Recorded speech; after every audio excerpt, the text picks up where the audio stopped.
Hey, it's Andrzej on Software. Today I visited an eye care professional. It was a routine control to check whether everything is good with my eyes. You know, we all work with computers all days and staring at screens.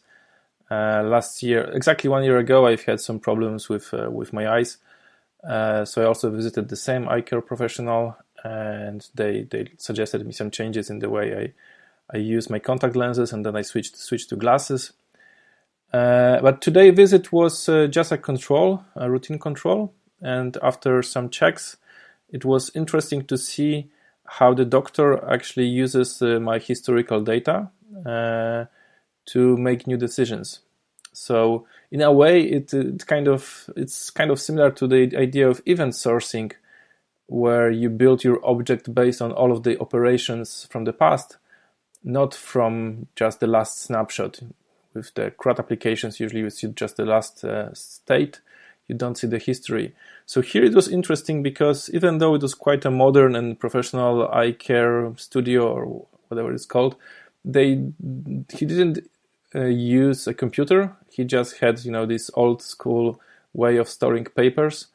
And given my name, he quickly found the good paper for me. And basically it was a set of events in this paper. I was able to see it.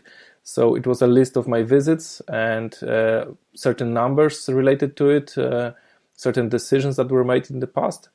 And then, so after consulting with it, the doctor said, okay, so the trends are good. I don't see any reason to suggest you any kind of treatment here. So all is good. But I know that if the trend was worse in the same conditions, I would be treated differently probably. So that was interesting to see. I'm always inspired by those places where we see event sourcing in the real life. So the eye doctor, basically all the doctors, they use it in a way. Either it's machine-based, like computer-based, or even if it's paper, it's the same concept. As a chess player, when I play at chess tournament, we also see the concept. That's the rule. Every chess player during a long chess tournament has to write the moves down on one blanket. So we have 2 blankets per each game from those 2 players. And it's very helpful in those rare cases when there's some kind of conflict, what is the position, or whether there was a third move repetition. That's a rule in chess that if you repeat the same position 3 times, that's a draw. So you can say it's a draw and you can call the referee. And that's why we have this event, also event sourcing in blankets. So this helps not only during the game, but also when you look at those games 1 month later, you can sometimes see why a certain decision was made in this position based on the history. So you can understand the psychology of a chess player and the thinking behind it.